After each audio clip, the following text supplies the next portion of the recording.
श्रीरामहृदयस्तोत्रम्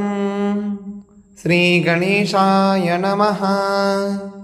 श्रीमहादेव उवाच ततो रामः स्वयं प्राग हनुमन्तमुपस्थितम् शत्रून्यत्वं प्रवक्ष्यामि ह्यात्मानात्मपरात्मना आकाशस्य यथा भेदस्त्रिविधो दृश्यते महान् जलाशये महाकाशस्तदवच्छिन्न एव हि प्रतिबिम्बाख्यमपरं दृश्यते त्रिविधं नभः बुद्ध्यवच्छिन्न चैतन्यम् एकं पूर्णमथा परम् आभासत्वपरं बिम्बभूतमेवं त्रिधा चितिः साभासबुद्धेः कर्तृत्वम् अविच्छेन्न विकारिणी साक्षिण्यारोप्यते भ्रान्त्या जीवत्वं च तथा बुधैः आभासस्तु मृषा बुद्धिः अविद्या कार्यमुच्यते अविच्छिन्नं तु तद्ब्रह्म विच्छेदस्तु विकल्पितः अविच्छिन्नस्य पूर्णेन एकत्वं प्रतिपद्यते तत्त्वमस्यादिवाक्यैश्च साभासस्याहमस्तथा ऐक्यज्ञानं यदोत्पन्नं महावाक्येन चात्मनोः तदा विद्या स्वकार्यैश्च नश्यत्येव न संशयः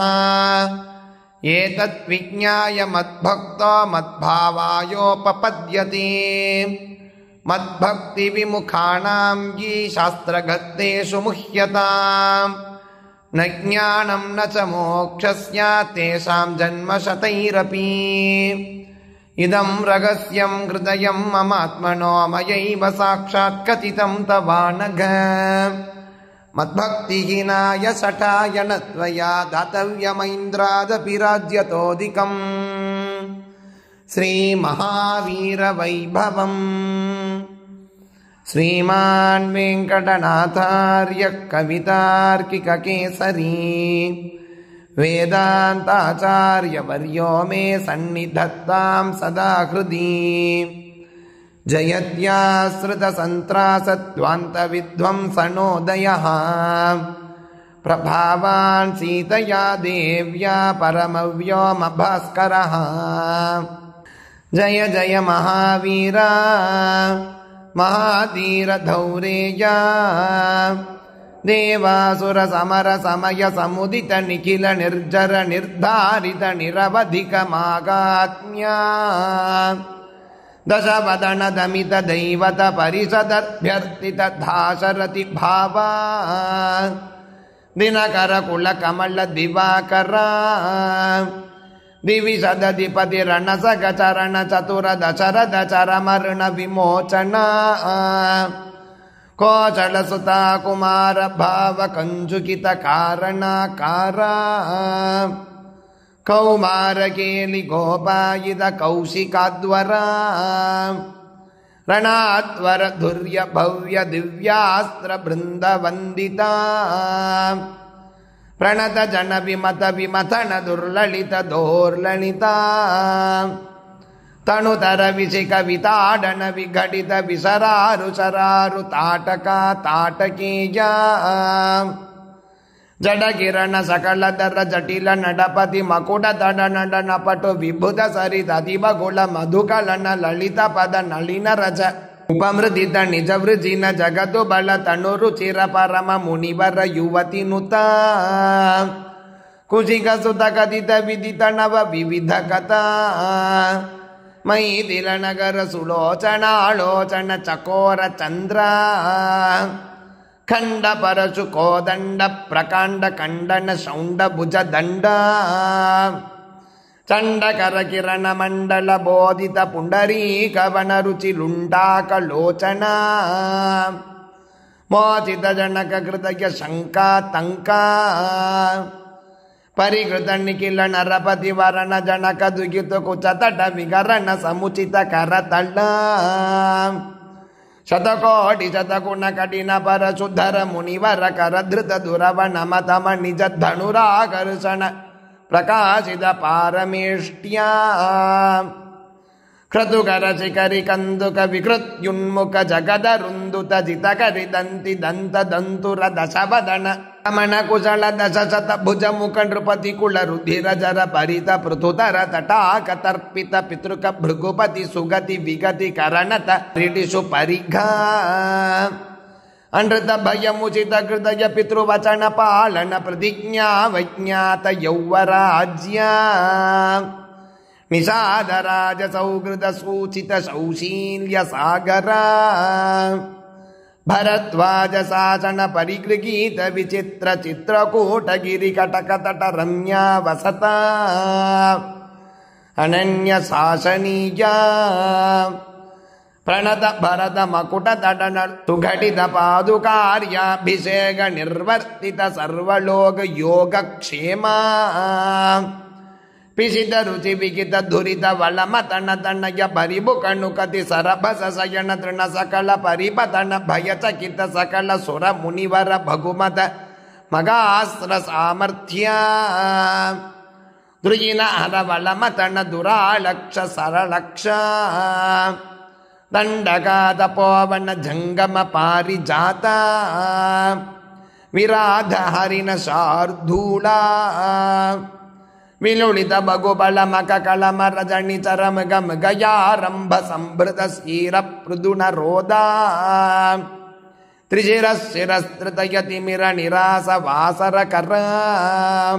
दूषण जल निधि शोषण तोषित ऋषिगण घोषित विजय घोषण खरतर करतरु कंडन चंड पवन द्विसप्त रक्षस सहस्र नलवन विलोलन महाकलभ असगाय शूरा अनपाय साहसा मगिद मगामृत दर्शन मुदित मैथिली दृढ़तर परिरंभण विभव विरोपित विकट वीरौरणा मारीच माया मृगचर्म परिकर्मित निर्भर दर्भास्तरणा विक्रम यशोलाभ विक्रीत जीवित गृद्रराज देग दिदक्षालक्षित भक्तजन दाक्षिण्या कल्पित विबुध भावक पंधापि नंदिता अवंध्य महिम मुनिजन भजन मुचित हृदय कलुष सबरी मोक्ष साक्षि भूता प्रभंजन तनय भावुक भासित रंजित हृदय तरणि सुत शरण गति परतंत्रीकृत स्वातंत्र्या धृत घटित कैलास कोटि विकट दुंदुपि कंगाल कूड दूर विक्षेप दक्ष दक्षिणेदर पादांगुष्ठधर चरण विश्वस्त सुहृदाशया अति पृथुल बगु विटपि गिरिधरणि विवर युग पदुद्वय विवृत चित्रभुंग वैचित्र्या विपुल भुज शैल मूल निपिड निपीडित रावण रण रणक जनक चतुर्दति विगरण चतुर अपि कुलपति हृदय विशाल शिलादल तारण तारुण शिली मुखा अपार पारावार परिखा परिवृत परपुर परिसृत दव दगन जवन पवन भव कपिवर परिष्वंग भावित सर्वस्वधाना अगिद सगोदर रक्ष परिग्रग विसंवादि विविध सचिव विप्रलंब समय संब्रह्म समुज्रंबित सर्वेश्वर भाव सकृत प्रपन्न जन संरक्षण दीक्षिता वीरा सत्यव्रता प्रतिशयन भूमिका भूषित पयोधि पुलिना प्रलय सिके परुष विसिक शिका शोषिता कूपार वारिपूरा प्रबल रिपुगलग कुतुक चटुल कपिकुल करतल तूलित कृत गिरिनिकर साधित सेतु पथ सीमा सीमंतित समुद्रा धृत गति तरुमुगवरूतिनी निरुद्ध लंकावरोध वे पतुलास्य लीलोपदेश देशिक धनुर्ज्या घोषा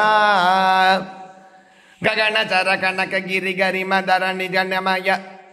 निगममय निज गरुड गरुद निलवर गलित विषवदन शर कदन ಅಕೃತ ಚಣವಣ ಚರರಣ ಕರಣ ವೈಲಕ್ಷ್ಯ ಕೂಣಿತಾಕ್ಷ ಬಗುವಿದ ರಕ್ಷೋ ಬಲಾಧ್ಯಕ್ಷ ವಕ್ಷ ಕವಾಟ ಪಾಟನ ಪಟಿಮ ಸಾಟೋಪಕೋಪಾವಲೇಪ ಕಟುರ ಅಡನಿಟಂಕೃತಿ ಚಟುಲ ಕಠೋರ ಕಾರ್ಮುಕ ವಿನಿರ್ಗತ ವಿಸಂಗಟ ವಿಸಿಕ ವಿದಾಡನ ವಿಕಟಿತ ಮಕುಟ ವಿಕ್ವಳ ವಿಸ್ರವಸ್ತನಯ ವಿಶ್ರಮ ಸಮಯ ವಿಸ್ರಾಳನ ವಿಖ್ಯಾತ ವಿಕ್ರಮ ಕುಂಭಕರ್ಣ ಕುಳಗಿರಿ ವಿದರಣ ದಂಬೋಳಿ ಭೂತ ನಿಸ್ಸಂಗ ಕಂಗಪತ್ರ ಅಭಿಚರಣ ಉದವಗ ಪರಿಚರಣ ವಿಘಟನ ಸರಪಸ ಪರಿಪದ ಅಪರಿಮಿತ ಕಬಿಬಳ ಜಲದಿ ಲಗರಿ ಕಳಕಳರವ ಕುಪಿತ ಮಗವಜಿ ದಬಿ ಹನನ ಕೃತ ಅಣುಜ ಸಾಕ್ಷಿಕ ರಾಕ್ಷಸ ದ್ವಂದ ಯುದ್ಧ ಅಪ್ರತಿದ್ವಂದ ಪೌರುಷ ತ್ರ್ಯಂಬಕ ಸಮಧಿಕ ಘೋರಾಸ್ತ್ರಾಡಂಬರ ಸಾರಥಿ ಕೃತರಥ ಸತ್ರಪ ಶಾತ್ರಪ ಸತ್ಯಾಪಿತ ಪ್ರತಾಪ ಶಿತ ಸರಕೃತ ಲವಣ ದಶ ಮುಖ ಮುಖ ದಶಕ ನಿಪತನ ಪುನರುದಯ ದರ ಗಳಿತ ಜನಿತ ದರ ತರಳ ಅರಿ ಅಯನಯನ ಲೀನ ಬಣ ರುಚಿಕ ಚಿತ ಕತಲ ನಿಪತಿತ ಸುರತರು ಕುಸುಮ ವಿತತಿ ಸುರಭಿತ ರಥ ಪಥ ಅಖಿಲ ಜಗದಧಿಕ ಭುಜ ಬಳ ದಶ ಲಪಣ ದಶಕ ಲವಣ ಜನಿತ ಕದನ ಪರವಶ ರಜನಿ ಚರ ಯುವತಿ ವಿಲಪಣ ವಚನ ಸಮ ವಿಷಯ ನಿಗಮ ಶಿಖರ ನಿಖರ ಮುಖರ ಮುಖ ಮುನಿವರ ಪರಿಪಣಿತ ಅಭಿಗತ ಸದಮಕ ಉತವಗ ಪಿತೃಪತಿ ನಿವೃತ್ತಿ ವರುಣ ಪವನ ಧನದ ಗಿರಿಶ ಮುಖ ಸುರಪತಿ ನೂತ ಮುದಿತ ಅಮಿತ ಮದಿ ವಿಧಿ ವಿದಿತ ಕಥಿತ ನಿಜ ವಿಭವ ಜಲತಿ ಪೃಷತ ಲವ ವಿಗತ ಭಯ ವಿಬುಧ ಪರಿವೃಡಳಿ ವಿಬೋಧಿತ ವೀರ ಸಯನ ಸಾಯಿತ ವಾನರ ಪ್ರತ ನೌಘ ಸ್ವಧಮಯ ವಿಘಟಿತ ಸುಘಟಿತ ಸಕೃತಯ ಸಕ ಧರ್ಮಚಾರಿಣೀಕಾ ವಿಭೀಷಣ ವಸಂವದೀಕೃತ ಲಂಕೈಶ್ವರ್ಯ ನಿಷ್ಪನ್ನ ಕೃತ್ಯ ಕಪುಷ್ಪಿತ ರಿಪು ಪಕ್ಷ ಪುಷ್ಪಕರ ಬಸಗದಿ ಗೋಷ್ಪದೀಕೃತ ಗಗನಾರ್ಣವ ಪ್ರತಿಜ್ಞಾರ್ಣವತರಣ ಕೃತಕ್ಷಣ ಭರತ ಮನೋರಥ ಸಂಮಿತ ಸಿಂಹಾಸನಾಧಿರೂಢ ಸ್ವಾಮಿನ್ ರಾಘವ ಸಿಂಹ ಹಾಟಕ ಗಿರಿ ಕಟಕ ಸದೃಶ ಪಾದ ಪೀಠ ನಿಕಟ ತಟ ಪರುಲುಟಿತ ನಿಖಿಲ ನೃಪತಿ ಕಿರೀಟ ಕೋಟಿ ವಿವಿಧ ಮಣಿಗಣ ಕಿರಣ ನಿಕರ ನೀರಾಜಿತ ರಣ ರಾಜೀವ ದಿವ್ಯ ಭೌಮ ಅಯೋಧ್ಯಾದಿ ದೈವತ ಪಿತೃವತ ಕುಪಿತ ಪರಶುಧರ ಮುನಿ ವಿಗಿತ ನೃಪ ಹನನ ಕದನ ಪೂರ್ವಕಾಲ ಪ್ರಭವ ಶತಗುಣ ಪ್ರತಿಷ್ಠಾಪಿತ ಧಾರ್ಮಿಕ ರಾಜವಂಶ ಶುಭ ಚರಿತರಥ ಭರತ ಕರ್ವಿತ ಗರ್ವ ಗಂಧರ್ವ ಯೂತ ಗೀತ ವಿಜಯ ಕಾತಾ ಶತ ಶಾಚಿತ ಮಧುಸುತ ಶತ್ರುಘ್ನ ಸೇವಿತ ಕುಶಲವ ಪರಿಗೃಹೀತ ಕುಲಗಾಥಾ ವಿಶೇಷ ವಿಧಿವಶ ಪರಿಣಮದ ಮರ ಬಣಿತಿ ಕವಿವರ ರಚಿತ ನಿಜ ಚರಿತ ನಿಬಂಧನ ನಿಶಮನ ನಿರ್ವೃತ ಸರ್ವಜನ ಸಮ್ಮಾನಿತ ಪುನರುಪಸ್ಥಾಪಿತ ವಿಮಾನವರ ವಿಸ್ರಾನಣ ಪ್ರೀಣಿತ ವೈಶ್ರವಣ ವಿಶ್ರಾಪಿತ ಯಶ ಪ್ರಪಂಚ ಪಂಚತಾಪಣ್ಣ ಮುನಿಕುಮಾರ ಸಂಜೀವನಾಮೃತ ತ್ರೇತಾಯುಗ ಪ್ರವರ್ತಿತ ಕಾರ್ತಯುಗ ವೃತ್ತಾಂತ ಅವಿಕಳ ಬಗು ಸುವರ್ಣ ಅಯಮಕ ಸಹಸ್ರ ನಿರ್ವಗಣ ನಿರ್ವರ್ತಿತ ನಿಜ ವರ್ಣಾಶ್ರಮ ಧರ್ಮ ಸರ್ವಕರ್ಮ ಸಮಾರಾಧ್ಯ ಸನಾತನ ಧರ್ಮ ಸಾಕೇತ ಜನಪದ ಜಣಿ ದಣಿಕ ಜಂಗಮ ತದಿತರ ಜಂತು ಜಾತ ದಿವ್ಯ ಗದಿದಾನ ದರ್ಶಿತ ನಿತ್ಯ ನಿಸ್ಸೀಮ ವೈಭವ ಭವತ ಪಣ್ಣತಾಪಿತ ಭಕ್ತ ಜನ ಭದ್ರ ರಾಮ ಶ್ರೀರಾಮ ಭದ್ರ ನಮಸ್ತೆ ಪುನಸ್ತೆ ನಮಃ ಚತುರ್ಮುಖೇಶ್ವರ ಮುಖೈ ಪುತ್ರ ಪೌತ್ರಾದಿಶಾಲಿನೇ ನಮಃ ಸೀತಾ ಸಮೇಧಾಯ ರಾಮಾಯ ಗೃಗಮೇದಿನೇ ಕವಿ ಕಥಕ ಸಿಂಹ ಕಥಿತಂ ಕಠೋರ ಸುಕುಮಾರ ಕುಂಭಗಂಭೀರಂ ಭವ ಭಯ ಬೇಜದ ಮೇಧತ್ ಪಟದ ಮಗಾವೀರ ವೈಭವಂ ಸುದೀಯಃ ಇತಿ ಶ್ರೀ ಮಗಾವೀರ ವೈಭವಂ ಸಂಪೂರ್ಣಂ.